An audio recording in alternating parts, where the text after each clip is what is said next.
Hola a todos y bienvenidos a nuestro podcast Sociedades al Detalle. Hoy hablaremos sobre distintos temas relacionados con las sociedades mercantiles, como lo son los antecedentes históricos, las generalidades de las sociedades, su naturaleza jurídica, los presupuestos para su constitución, los requisitos para su constitución,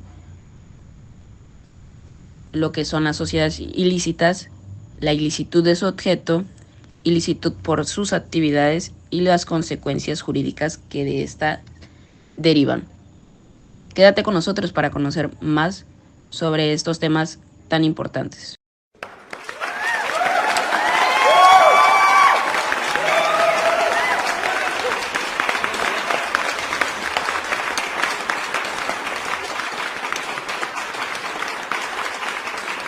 Como primera sección hablaremos sobre los antecedentes históricos, comenzando hablando sobre las sociedades mercantiles.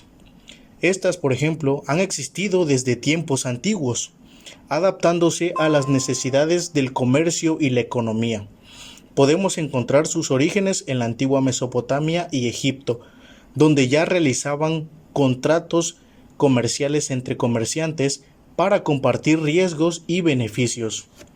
Durante el Imperio Romano surgieron estructuras más organizadas de comercio, como las societas, que permitían la asociación entre individuos con intereses económicos comunes.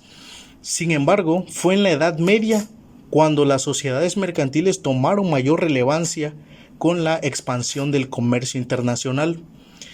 En esta época nacieron las primeras compañías comerciales como la Liga Hanseática en el norte de Europa, que facilitaban el comercio entre ciudades y regiones.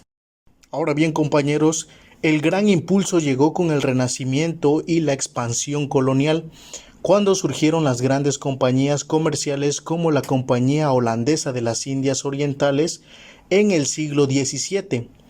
Estas empresas introdujeron el concepto de acciones y responsabilidad limitada, sentando las bases del modelo moderno de las sociedades mercantiles. Con la revolución industrial en los siglos XVIII y XIX, las sociedades mercantiles se consolidaron aún más con el crecimiento del capitalismo y la necesidad de estructuras legales más complejas para administrar grandes empresas. Desde entonces, la legislación ha evolucionado para regular este tipo de entidades, dando lugar a las formas actuales de las sociedades anónimas, sociedades de responsabilidad limitada, entre otras. Vamos con la sección número 2, el marco teórico. Desde una perspectiva jurídica y económica, las sociedades mercantiles son entidades creadas por personas que buscan realizar actividades comerciales con un propósito lucrativo. Se rigen por normativas específicas que varían según el país, pero en general comparten principios fundamentales como la personalidad jurídica, el capital social y la responsabilidad de los socios. El marco teórico de las sociedades mercantiles se basa en diversas doctrinas de derecho mercantil y la economía. Entre ellas encontramos la teoría del contrato, que sostiene que una sociedad mercantil es el resultado de un acuerdo entre socios para alcanzar un fin común. También está la teoría de la personalidad jurídica, que establece que estas sociedades tienen una existencia legal independiente de sus miembros, lo que le permite adquirir derechos y contraer obligaciones. Otro concepto clave es la clasificación de las sociedades mercantiles. Esta puede dividirse en sociedades de personas y sociedades de capital. La primera, como la sociedad colectiva, depende de la identidad de sus socios y su compromiso personal, mientras que la segunda, como la sociedad anónima, se centra en la inversión de capital y permite la transferencia de acciones sin afectar la continuidad del negocio. Soy el alumno Armando Lin y hablaré sobre las generalidades de las sociedades mercantiles. La naturaleza jurídica son entidades legales independientes de los socios, lo que significa que tienen derechos y obligaciones propias, como una persona jurídica. Siguiente, el objeto social. El propósito fundamental de las sociedades mercantiles es realizar actividades comerciales o de negocios. El objeto social debe ser claramente definido en su acta constitutiva. Siguiente, responsabilidad de los socios. La responsabilidad de los socios varía según el tipo de la sociedad. En algunas, como las sociedades anónimas, la responsabilidad está limitada al capital aportado, mientras que en otras, como las sociedades colectivas, los socios pueden tener responsabilidad ilimitada. Capital social. Las sociedades mercantiles deben contar con un capital mínimo para su constitución. Este capital puede ser aportado en efectivo, bienes o derechos, y se divide en partes sociales o acciones. Órganos de administración. La estructura administrativa varía según el tipo de sociedad. Puede ser un consejo de administración, un director general o una junta de socios. Los órganos de administración deben cumplir con las disposiciones legales y estatutarias. Tipos de sociedades mercantiles. Dependiendo de la legislación del país, los tipos más comunes de sociedades mercantiles son la sociedad anónima, la sociedad de responsabilidad limitada, sociedad colectiva y sociedad comanditaria. Siguiente, régimen fiscal y obligaciones. Las sociedades mercantiles están sujetas a impuestos y deben cumplir con ciertas obligaciones fiscales, como la declaración de ingresos, pagos de impuestos y la presentación de estados financieros. Siguiente, duración. La duración de una sociedad mercantil puede ser determinada por los socios. Algún momento de su constitución puede ser indefinida o limitada en el tiempo. Siguiente, disolución. La sociedad puede disolverse por diversos motivos, como la voluntad de los socios, la expiración del plazo establecido en los estatutos, la realización del objeto social o por quiebra. Siguiente y último, contratos y operaciones. Las sociedades mercantiles pueden celebrar contratos realizados, transacciones comerciales y participar en actividades legales como cualquier otra entidad jurídica. Y pues esto sería un poco de este breve tema que son las generalidades. Hola, bienvenidos una vez más a este podcast. El día de hoy su servidora, Vania Priscila Córdoba Jiménez, les hablará acerca de la naturaleza jurídica de las sociedades mercantiles. Con naturaleza jurídica nos referimos al conjunto de características legales que definen su existencia, estructura y funcionamiento dentro del marco normativo. Las sociedades mercantiles son entidades creadas por un acuerdo entre varias personas con el fin de realizar actividades económicas de manera organizada. Estas sociedades tienen personalidad jurídica propia, lo que significa que, aunque están formadas por individuos, son consideradas como sujetos de derecho y obligaciones, independientemente de sus socios. Y pues, en términos más específicos, la naturaleza jurídica de las sociedades mercantiles incluye lo siguiente. Como primer punto tenemos a la persona jurídica. Las sociedades mercantiles pues son entidades con capacidad para adquirir derechos sin contraer obligaciones, como si fueran una persona física. Y esto les permite operar en el comercio, firmar contratos, ser demandadas o demandantes y poseer bienes. Como segundo punto tenemos lo que es el contrato social. Esta es la creación de una sociedad mercantil y pues esta se basa en un contrato celebrado entre las partes, el cual lo denominamos como la acta constitutiva o la escritura social. Y es en el que se detallan los derechos y obligaciones de los socios, así como las reglas de funcionamiento de la sociedad. Como tercer punto tenemos la responsabilidad limitada o ilimitada, la cual dependiendo del tipo de sociedad mercantil, los socios pueden tener responsabilidad limitada, como en las sociedades anónimas, o de responsabilidad limitada o responsabilidad ilimitada en sociedades colectivas o comanditarias. Por cuarto punto tenemos lo que es el objeto social. Y bueno, el fin de una sociedad mercantil pues debe ser la realización de actos de comercio, es decir, la producción o intercambio de bienes y servicios con el objetivo de tener lucro. Esto implica que su actividad principal debe estar relacionada en el ámbito mercantil. Como punto siguiente tenemos la existencia independiente de los socios. Y bueno, una vez constituida, la sociedad tiene una existencia propia, distinta a la de sus socios, por lo tanto la sociedad continúa existiendo incluso si sus socios cambian, lo que permite su continuidad a largo plazo. Como último punto tenemos la regulación legal.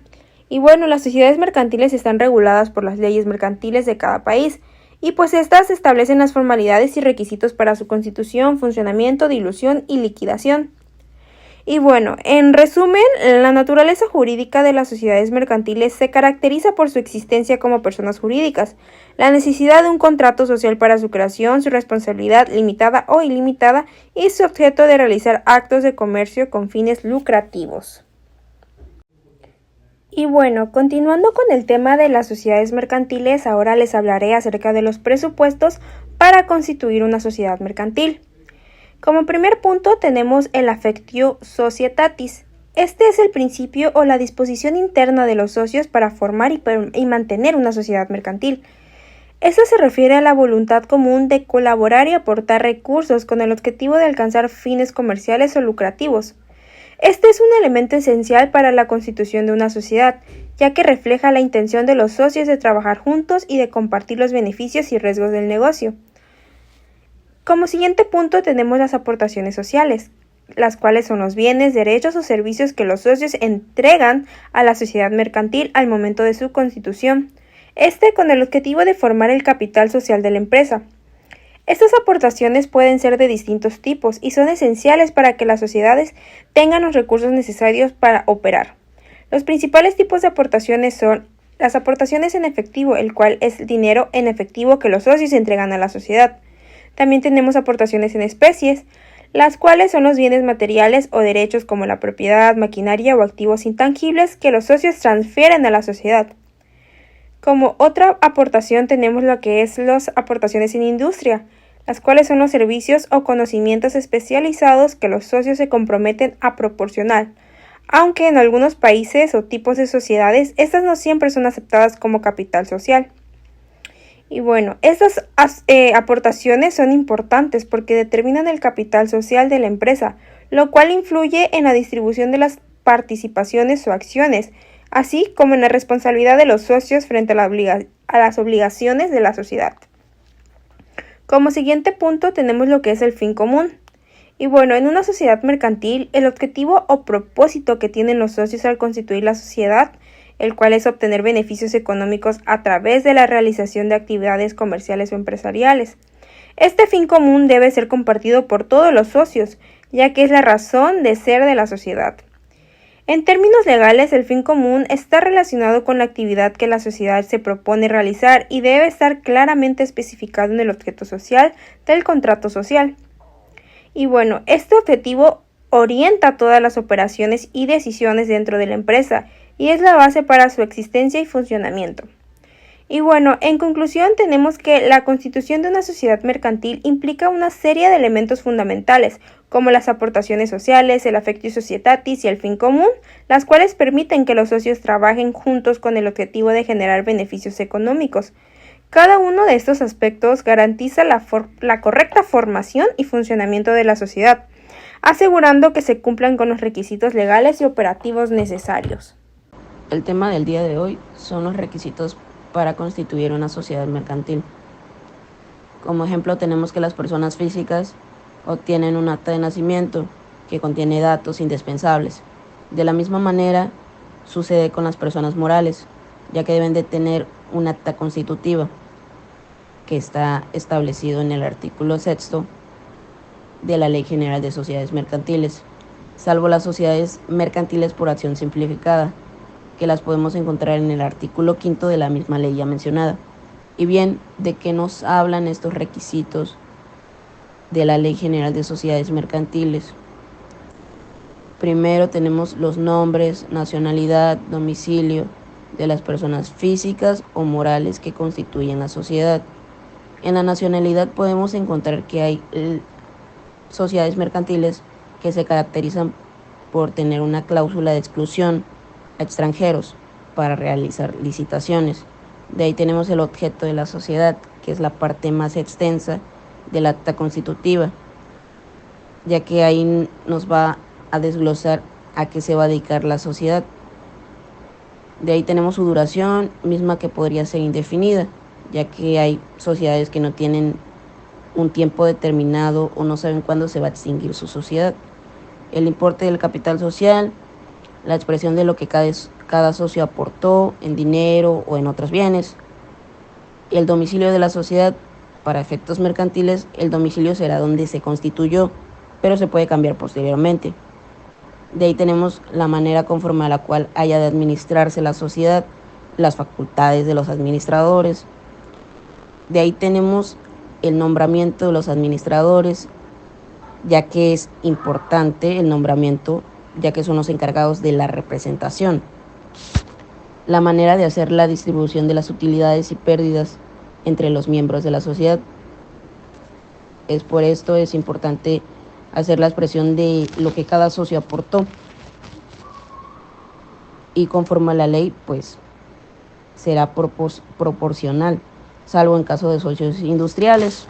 De ahí tenemos el importe de fondo de reserva. ¿Para qué nos sirve? Para cubrir gastos imprevistos. De ahí tenemos los casos en los que la sociedad haya de disolverse anticipadamente.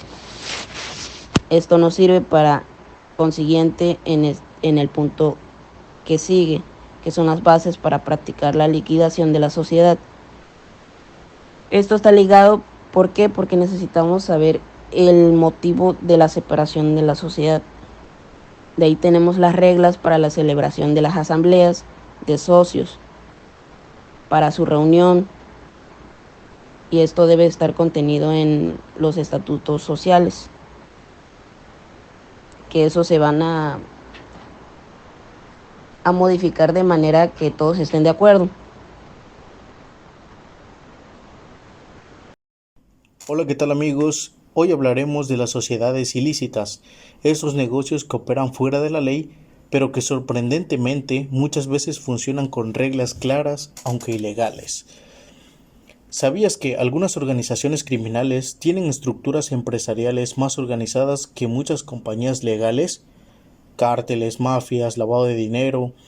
Pues hoy analizaremos cómo funcionan estas sociedades, sus estrategias y por qué, aunque sean ilegales, logran ser tan efectivas. ¿Qué son las sociedades ilícitas? Ok, empezaremos por lo básico. Una sociedad ilícita es cualquier organización o empresa cuya actividad principal está prohibida por la ley.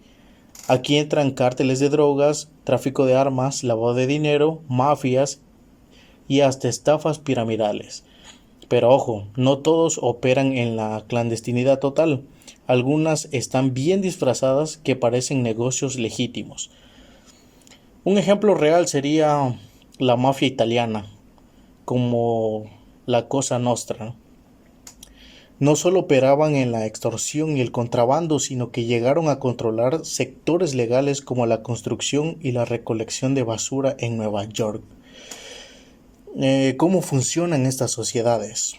Aunque suene raro, estas organizaciones tienen estructuras jerárquicas muy parecidas a las empresas legales, como por ejemplo, tienen un CEO, gerentes, empleados, departamentos, etc. Un dato curioso, aunque algunas de estas organizaciones tienen hasta códigos éticos internos, aunque parezcan contradictorios, la Yakuza en Japón, por ejemplo, tiene normas estrictas de lealtad y castigo para quienes violen este tipo de códigos. ¿Por qué son tan exitosas? Porque aplican principios que cualquier empresario envidiaría. Tienen un control del mercado, como lo que conocemos como monopolio, jerarquías claras, método de pagos efectivos, aunque a veces de manera violenta, ¿no? Diversificación de ingresos también. Un ejemplo claro es el narcotráfico. No solo vende drogas, sino que controla rutas, transportes, financia campañas políticas y hasta invierten en negocios legales para lavar dinero. Ahora bien, vamos a ver cómo se lucha contra estas sociedades.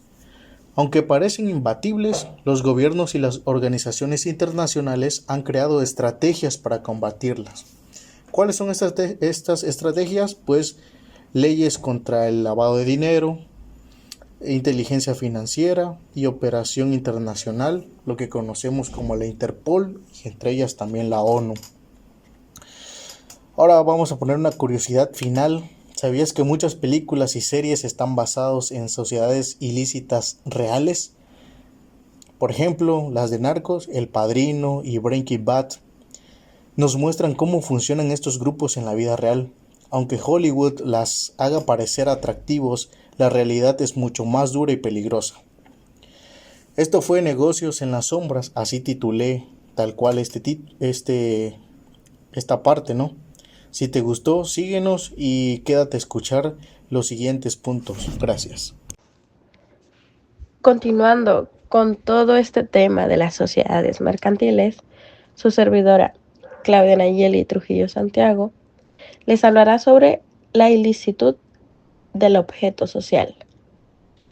Bueno, para comenzar, debemos recordar que toda sociedad mercantil debe tener un objeto social, es decir, la actividad o actividades que va a desarrollar con el propósito de obtener un lucro o utilidades nuestra sociedad mercantil.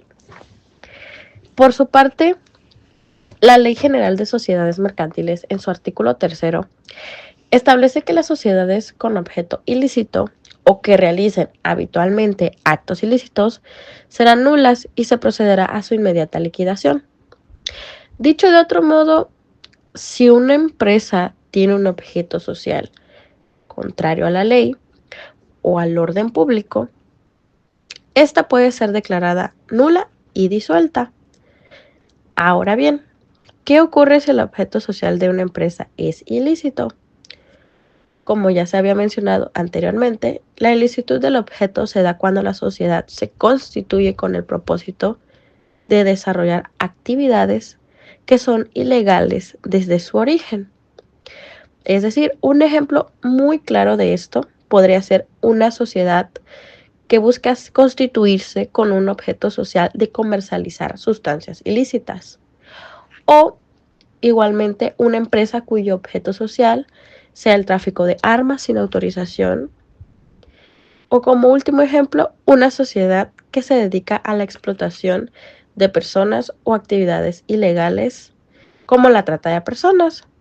Como podemos escuchar en estos 3 ejemplos, todos son contrarios a la norma. Cuando una empresa tiene un objeto social ilícito, la consecuencia es la nulidad absoluta de la sociedad, lo que significa que la empresa no puede operar legalmente y será liquidada de inmediato. Continuando con todo este tema de la ilicitud, me gustaría mencionar la ilicitud por las actividades de la sociedad. En este supuesto, puede ocurrir que una sociedad mercantil tenga un objeto lícito, pero que en la práctica realice actividades ilícitas dentro de su operación habitual.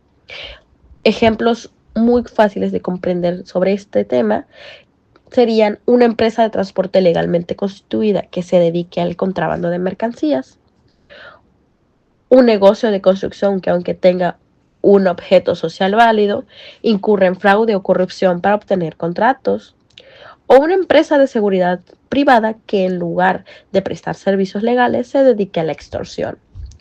Bajo estos supuestos, la sociedad podría enfrentarse a sanciones desde multas hasta la disolución forzosa.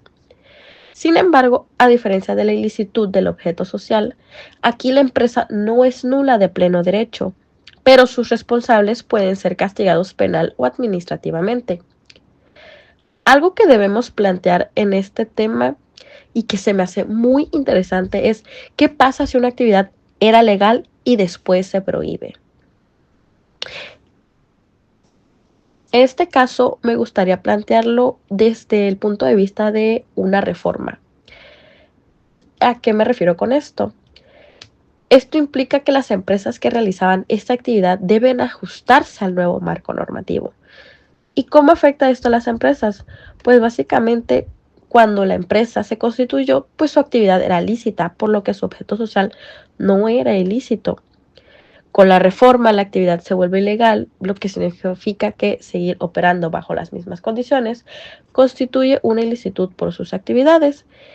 Por lo tanto, las empresas, como mencionaba anteriormente, pueden enfrentar sanciones, incluso el cierre de la empresa, si se insiste en seguir operando ilegalmente. Un ejemplo de todo esto sería la prohibición de vapeadores en México. Un ejemplo muy claro de esto es que antes de la reforma, una empresa podía importar y vender vapeadores sin problema. Con la prohibición, su actividad se volvió ilícita aunque su objeto social siga siendo la venta de productos electrónicos. Sin embargo, si la empresa se adapta y deja de vender vapeadores, puede continuar operando legalmente sin ningún problema. Y si decide seguir vendiéndolos de manera clandestina o con estrategias ilegales, ya sea contrabando, etiquetado falso, etc., incurrirá en ilícito por sus actividades y podría enfrentar sanciones. Esto nos demuestra cómo las leyes pueden cambiar el estatus legal de una actividad, obligando a las empresas a ajustarse para evitar consecuencias jurídicas. Hola, soy el alumno Armando Ulín y nuevamente aquí con ustedes les vengo a presentar un nuevo tema que son las consecuencias jurídicas de las sociedades mercantiles. Se refieren a los efectos legales que se derivan de su constitución, funcionamiento y eventual disolución. Estas consecuencias afectan tanto a los socios como a la propia sociedad y pueden tener implicaciones importantes en cuanto a responsabilidades, derechos y obligaciones. A continuación se detallan algunas de las principales consecuencias jurídicas de las sociedades mercantiles, como es la personalidad jurídica propia. Una de las consecuencias más relevantes es que la sociedad mercantil adquiere personalidad jurídica independiente de sus socios. Esto significa que la sociedad puede actuar en el tráfico jurídico, celebrar contratos, poseer bienes, demandar y ser demandada con derechos y obligaciones propios. Bueno, el siguiente es responsabilidad de los socios. La responsabilidad de los socios varía según el tipo de sociedad. Sociedades anónimas y sociedades de responsabilidad limitada. Los socios tienen responsabilidad limitada al monto de su aportación o a la cantidad de acciones que poseen. Esto significa que no responderán con su patrimonio personal por las deudas de la sociedad. Sociedades colectivas y sociedades comandatarias, los socios pueden tener responsabilidad ilimitada y solidaria por las deudas de la sociedad. En esta los socios responden con todo su patrimonio, lo que significa que pueden ser obligados a pagar las deudas de la sociedad con sus bienes personales. Y bueno, este siguiente que le hablaré son de las obligaciones de cumplir con las disposiciones legales. Las sociedades mercantiles deben cumplir con una serie de regulaciones legales y fiscales que incluyen la presentación de estados financieros y el pago de impuestos, la observancia de las normativas laborales y el cumplimiento de los requisitos de transparencia y auditoría establecidos por las autoridades competentes. Bueno, y el siguiente que les hablaré es derechos y obligaciones contractuales. Al constituirse la sociedad adquiere la capacidad para celebrar contratos, realizar transacciones comerciales, adquirir bienes y servicios, así como asumir obligaciones frente a terceros. Los contratos firmados por la sociedad son vinculantes para la misma y sus socios no responden personalmente a menos que se haya pactado lo contrario. El siguiente que les hablaré es fiscalidad y tributos. Las sociedades mercantiles están sujetas a obligaciones fiscales como el pago de impuestos sobre los ingresos, el ISR, el IVA, entre otros. Además, deben presentar sus declaraciones fiscales de acuerdo con las leyes del país donde operan. El incumplimiento de estas obligaciones pueden generar sanciones como multas o cierre de la sociedad. El siguiente que les hablaré es posibilidad de disolución. Una sociedad mercantil puede disolverse por diversas razones, como la expiración del término de su duración, la voluntad de los socios, la quiebra o el cumplimiento de su objeto social. La disolución de la sociedad implica la liquidación de sus bienes y la extinción de sus obligaciones. Si la sociedad tiene deudas y se debe proceder con el pago de estas ante su liquidación definitiva. Y bueno, eso fue un poco de las consecuencias jurídicas. Gracias, amigo. Y bueno, como hemos escuchado, las sociedades mercantiles han evolucionado desde sus antecedentes históricos hasta las consecuencias jurídicas que de estas emanan. Hemos analizado lo que las caracteriza generalmente, su naturaleza jurídica, los presupuestos y requisitos necesarios para su constitución, pero pues no todo es positivo. También hemos explorado el lado negativo de estas, ya que existen sociedades que se crean con el objetivo de realizar actividades ilegales. Sabemos ahora las consecuencias que surgen a partir de estos actos contrarios a la ley y podemos diferenciar el objeto ilícito de un objeto lícito, o cuando se convierte en un en una sociedad con un objeto ilícito, ya que hay algunas sociedades que no comienzan siendo ilícitas.